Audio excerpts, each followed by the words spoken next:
Hello everybody, Jose Rodriguez back again. I'm going to show you some things that you need to make sure you set properly in the driver when you're using something as sophisticated as a Canon IPF Pro-1000. There are a lot of little tricks that you can assign if you wish to do so that will improve matters and may actually prevent some weird problems from occurring. So let's go ahead and jump over to the screen and I'll show you what I am talking about. All right, we are at the Windows 10 screen right here, and a lot of you may not know that if you just simply go down here to the lower left corner and just type in this case, we're going to type in control. We want to find our control panel. I already have an icon right here for it, but many of you will have this set in this manner. This is the default setting. So where do I find my devices and printers?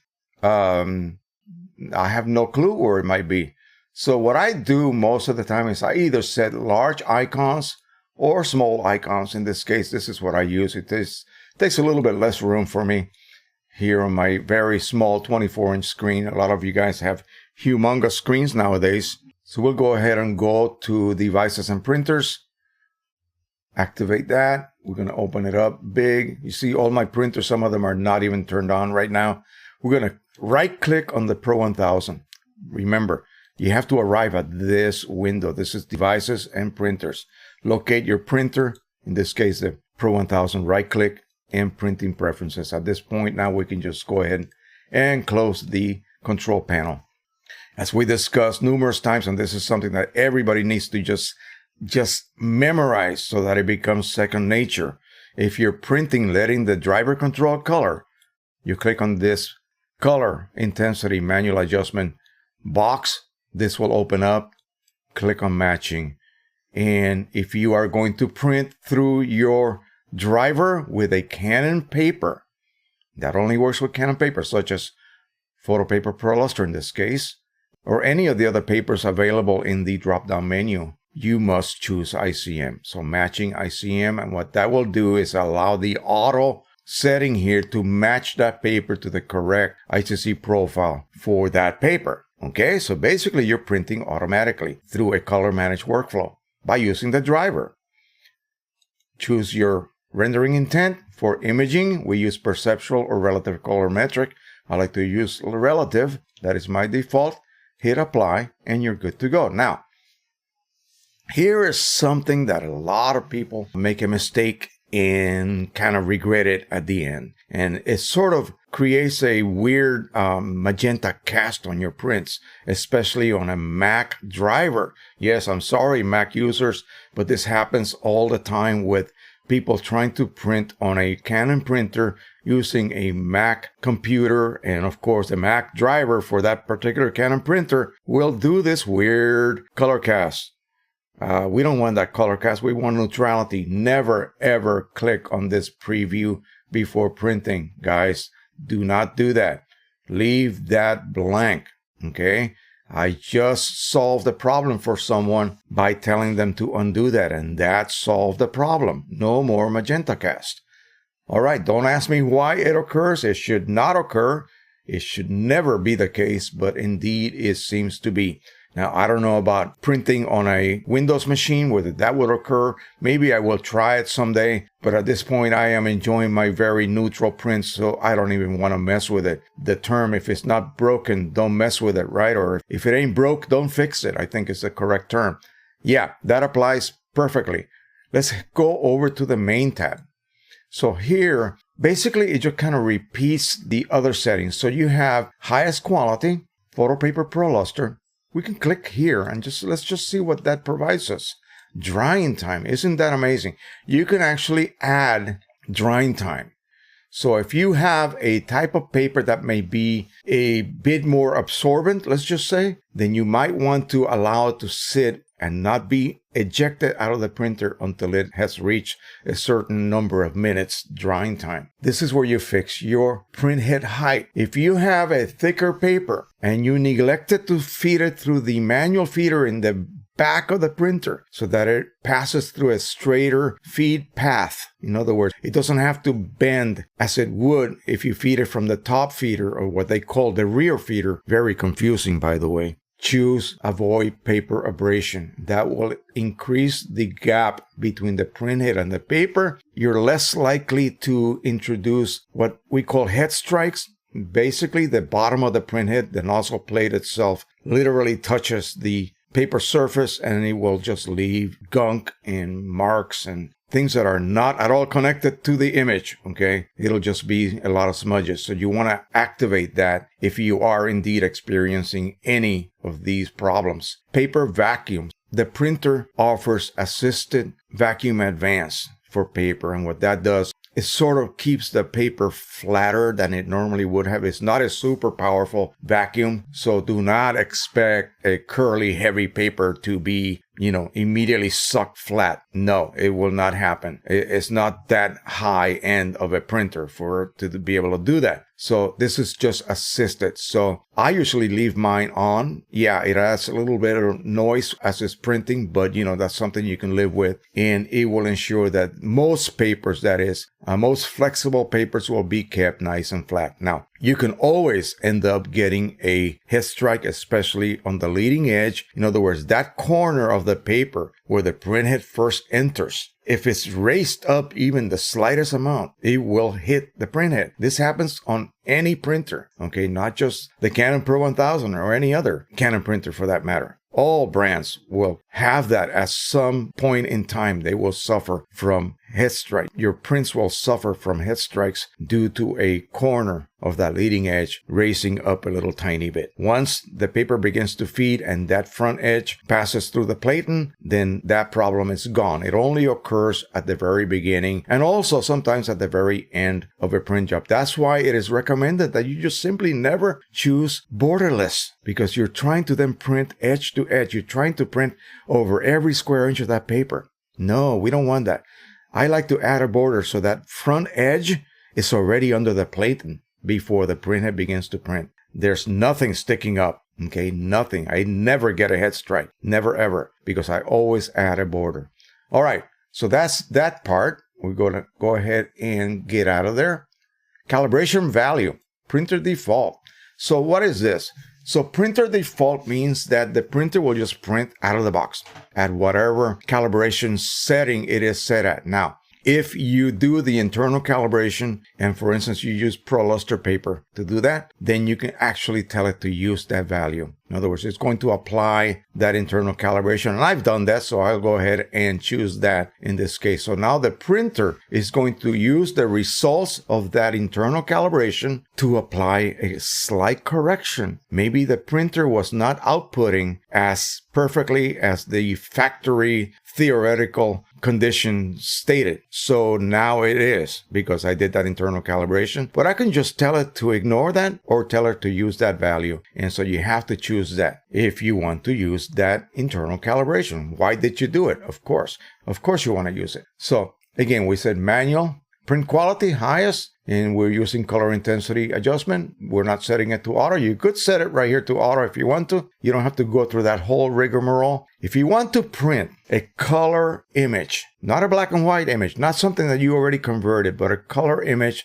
to black and white, you can use black and white photo print. And it'll just simply print it in neutral tones, in other words. Or you can also print a converted image. You already know what it looks like, especially a converted image to black and white, or so-called monochrome that you may have added a tone to. In other words, it may be a brownish sepia tone. You would then also choose that. And then that will take you through a different process. It does not use an ICC profile. It just simply uses your black and gray inks and a bit of the other colors to help linearly neutralize the results. Again, as I said, stay away from that one, please. Don't use it. Apply. Page setup. Now here is where it gets a little bit tricky. And some people have a lot of problems with, hey, I just set up this image in my layout and it fits perfectly on a, 8.5 by 11. And then when I print it is a different size image and it's off to one corner or something. All right. Yes, we have seen that before, haven't we? Make sure,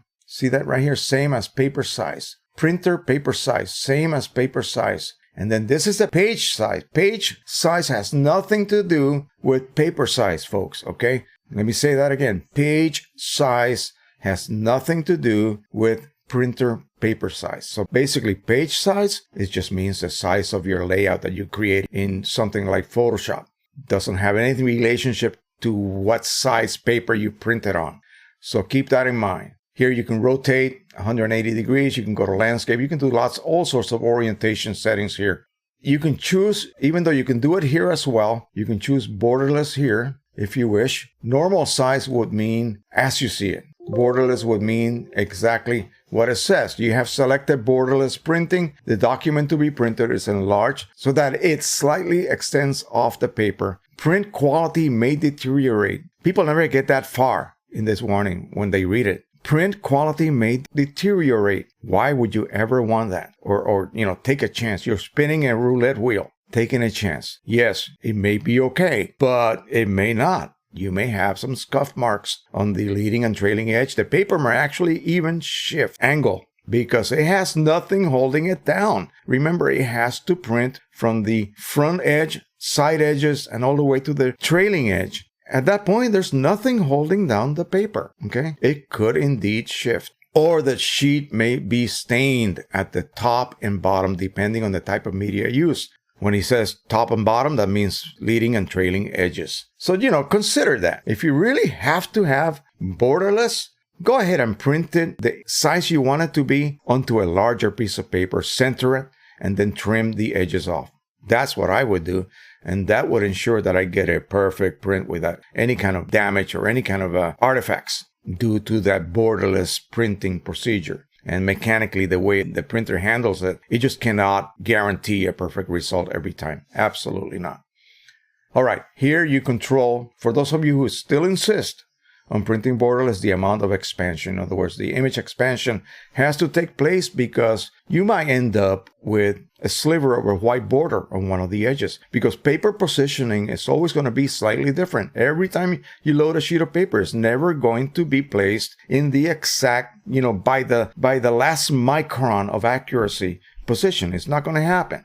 So you need to give it a margin of error, and that's your expansion amount. So if you're getting a little bit of a white border consistently, maybe on the left and the right, and maybe the bottom, maybe the top, then I would suggest you increase the amount of extension or enlargement. Now, be aware that that's going to crop your image. For those of you who crop that accurately, you cannot print borderless. Absolutely not. If you're cropping your image to an exact mode, I'm not going to say dimension, because you crop according to what the image demands. You want to take out something that's a little bit distracting off of one edge, you crop that off. Okay, now, if you try to print that borderless, it's going to expand it so that there are no white borders. Get it? So your top and bottom may be expanded 10%. Your right and left may be expanded 5%. But it needs to go beyond the edges, and you're going to lose that crop that you so carefully prepared when you were editing. So keep that in mind. Fit to paper. That's exactly what that means. It's going to fit it regardless of your image ratio. It's going to fit it to that paper. And then these other ones here, I don't even mess with. This is for you to actually scale by percentage points your image within that particular paper you're using. Now, notice what is now activated here. If you have this, in other words, you created an image in Photoshop, a layout, whatever. It might be a piece of graphic art, and your original document happened to be at an 8.5 by 11. You can print it to an 8.5 by 11 or any other size. It's going to take that and fit it. But you know what it's going to do? It's going to fit it to the corner. If you make that error of having a different paper size than your input size, it's going to do that. And that's something a lot of people make that mistake on, and they find out and they're going nuts. They have no clue what's happening. Okay, they have no clue. Notice the icon here, scaled. You see that? So it's going to start at the upper corner, upper left. In this case, it will be, that's the leading edge. That's the trailing edge. And it's going to, as you scale it larger and larger, it's going to fill in that larger output paper. Again, please be careful with that. Don't mess with this too much. Unless you're a layout artist and you're doing a lot of graphic work, you're doing a lot of printing that requires that sort of a precise location of an image onto the final paper, the output paper size. Page layout, you can do double layout like that. This is actually if you're printing a booklet, titling and poster type work. Yeah, we don't do any of that stuff. So we will just stay with the normal size. Okay, so that'll give you the, what you feed it is what you're going to get. In other words, stapling, margins, this is for people that make booklets and that type of thing. Now, let's go back here because this is very important with the Pro-1000. So we discussed never click on that preview before printing. We're going to go back here to the color intensity manual adjustment. We're going to, instead of hitting matching, which, we already know is set to allow the driver to control color, we're going to go here to clear coding. And what is this? This is a chroma optimizer. And when would you want to mess with this? Well, let me give you a scenario, and I'm going to go back to me to show you that. All right, so here I have a photo of that betta fish, and I'm going to rotate it so that you see the reflection on there. And notice that that reflection is even, terribly even. I mean, perfectly. Okay, there are no areas with more gloss than others. In other words, what happens, and I'll go back in a little bit. There are two choices that you can make. You can set it for auto application or full or overall. What do each one of those mean? Auto means that areas that have ink will receive Chroma Optimizer.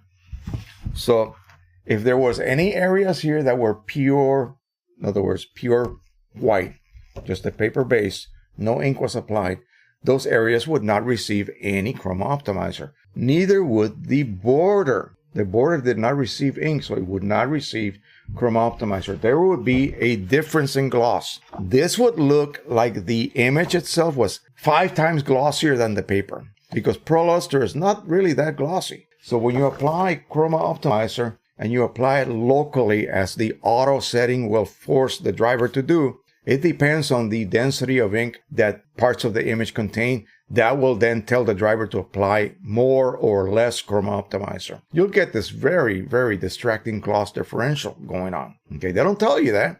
They just tell you to use that because they feel that you want to maybe economize the use of Chroma Optimizer. Well, this is a situation where I just say tough luck. You're going to have to go through 4 times the amount of Chroma Optimizer compared to any other color. Okay.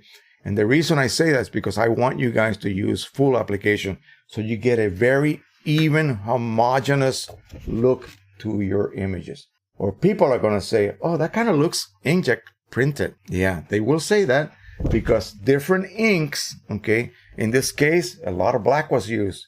Black is really, really glossy. Photo black ink is really, really glossy. Magenta is not so glossy. Okay, there's a difference in gloss coefficient, whatever you want to call it, in the different colors of inks. And this happens with any brand. I don't care who it is. So by applying this overall coating of Chroma Optimizer, you eliminate the difference that is created by, for instance, cyan and blue. They have a different gloss level than magenta and red, okay, and yellow. So you need to then equalize everything fully so that the gloss aspect of the print doesn't become something distractive to the viewer. We want the viewer to immerse themselves into the image itself and not be distracted in any way, shape, or form by some other insignificant, thing like gloss differential. It's so easy to take care of that problem by applying full. And the way we do that simply is to go back to the screen, auto, overall. Boom. Okay, and apply. And we are done. That is it. That's what you have to do. Now, let's go look again. I want to show you a couple of more things that are important within that particular driver. I'm going to enter the driver preferences once again. Let's go over to maintenance. So here you have a lot of different icons that you can actually explore to see what is it that they do. So let's just say, for instance, if I created a custom paper configuration or media configuration as it is officially called by using the media configuration tool that is available for the Pro-1000, you can actually take a paper and you run it through a series of tests to determine the thickness, the density requirements, and many other parameters so that you no longer have to just choose a similar paper choice here.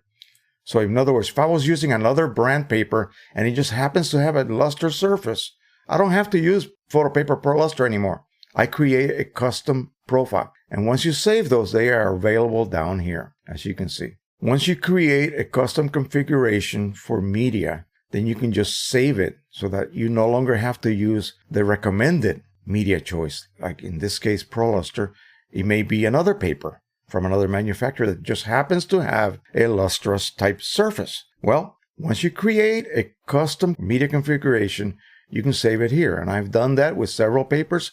And as you can see, this will load that particular name. Okay, you're no longer trying to match luster with some other paper like a San Gabriel Burrita. Okay, you know, it's no longer necessary. When I load this, it's going to load parameters. You see that? It's going to tell me that I need to use the manual feeder because that paper requires that. So again, look at that. Manual feed is loaded in, let me see here. It should be set to none. And now I'm ready to print with that paper. It will allow me to choose whatever setting I want for quality. That is printing resolution. I must use the manual feeder because it is a thick paper. And it already knows how thick it is. It already knows how much ink density it requires to produce a black to white ramp that does not have too much ink at the dark side and enough ink at the highlight side to make sure that I have a complete range of tones from the darkest to the brightest. So this is all done in the media configuration tool. And again, it's one of the huge advantages of having a Pro 1000. It allows you to do that. All right, let's go back to maintenance. So once you create that so-called media configuration, you update it here. Update media information. That's going to update any kind of the new media configurations that you created. It's going to send them over to the printer, the printer's internal memory, okay, which is awesome. Now here you have an online printing resources. You can actually access all sort of things. Also, ICC profiles for some of the higher end papers out there like HALIMUN. Let's go ahead and explore that. It's going to take you over to the Canon website. Here's the Pro 1000, 2000, 4000, and Pro 6000. Go to the menu and lots of things that you can access here. And yeah, a lot of good information and something that a lot of people don't even access. And it's right there for you guys. The nozzle check, the famous nozzle check.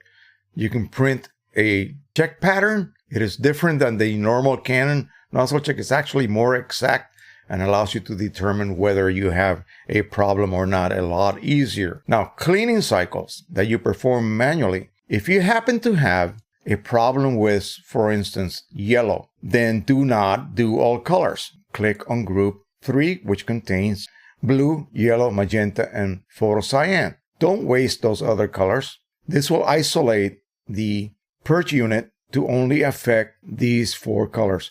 So yeah, you're wasting ink on the other 3, but you're not wasting ink on all 12, in other words. So that is something to keep in mind. Make sure you always do that. Never, ever, ever do a global all colors unless it is necessary. You may have a problem with a color that lives in each one of the 3 zones, and yeah, you will have to do a complete cleaning cycle. But the Pro 1000 does so many cleaning cycles anyway, it's hardly ever going to have a problem with any kind of clogging problems. All right, power off. Turn the printer off. This literally will power off the printer for you from your computer. Auto power. So this is something that I recommend everyone does. Disable it. Disable everything about it. You don't want that printer to ever go off, go to sleep or anything like that. It will just increase the size and volume of ink that is used on the subsequent cleaning cycle it would perform when it comes back to life. Quiet settings. This is kind of interesting. And I always use quiet mode. Simply all it does is this. And you can actually set it for specific hours of the day. I really don't care. There's no one down here with me. But do I care about the noise it makes? No, that's not the reason I set it to quiet mode. Quiet mode allows the printer to print a little bit slower. Okay, it actually pauses a bit as the head traverses to the left, a pause. Returns back to the right, another pause. Paper is advanced. And again, another cycle repeats itself. What am I doing? I'm running the print head a little bit slower. Less heat is generated. And theoretically, the less heat you generate, the longer the life of the printhead will be. Okay? Heat is what destroys a thermal-based printhead, like those used in Pro-1000 and every other Canon printer, by the way. And other manufacturers also use the thermal printhead technology. So keep that in mind. All right, and the last section here, custom settings, I'm going to click on that. Do not detect mismatch of paper settings when printing from computer. So what does that mean? Then I'm going to show you a very, very important one. All right, what that means is that on the LCD, I could set a paper size. And if I don't match that paper size on my drivers, it will then say, hey, you have a mismatch. Well, you know, I don't want to have to constantly change those. So you disable that, okay? In other words, don't stop me every time I want to print on letter size, but I have 13 by 19 or A3 plus picked on my LCD screen. That's all that means. All right, and I'm going to show you the most important one as far as I'm concerned. We're going to go back to the page setup. We're going to go to print options. Here are some choices, many choices that we can actually disable. And I only disable one of them. And that one is located at the very bottom right here. Cancel the safety margin regulation for paper size. What does that mean? Well, let me go over to my full face shot and then we'll come back and read this, okay? What happens when you print on fine art setting? It forces you to use the manual feeder, okay? And once you activate that through fine art settings, like I showed you earlier when I picked one of my custom papers, it told me I had to use the manual feeder. Well, that's going to introduce a mandatory 30 to 35 millimeter border leading and trailing edges. Remember, it wants to avoid any kind of problems with that leading edge, maybe the corner getting struck by the printhead. So it's going to tell you, advance the paper 35 millimeters before you can then begin to print. That means that the edge of the paper is now under the platen. No more problems with head strikes. Well, you can disable that, okay? You can actually now print through the manual feeder using fine art mode and have a 1/4 inch border all around if you wish. You no longer have to have that customary or mandatory 30 through 35, I believe it is, millimeter border. All right, let's go back to the screen. Okay, this setting cancels the safety margin regulation for paper size.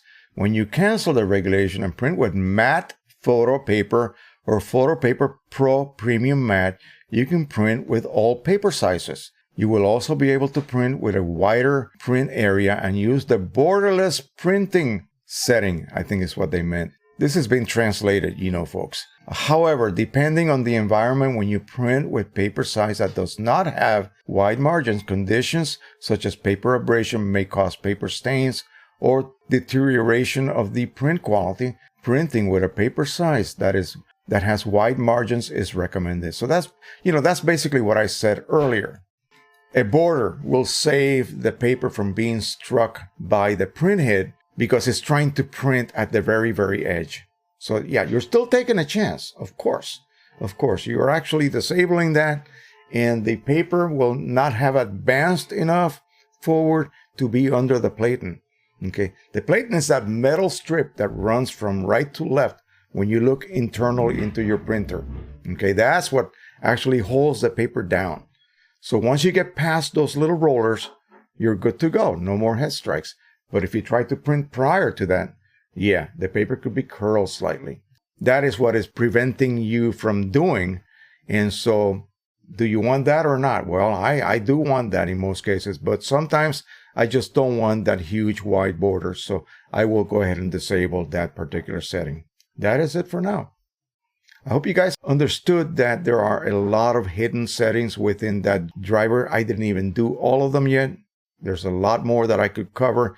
But again, we'll leave that for further videos because I don't want to bore you guys to death. All right. So thank you so much again. If you have any questions, you know where to put them. Don't forget to subscribe, share, and like. And until the next time, happy printing. Bye-bye.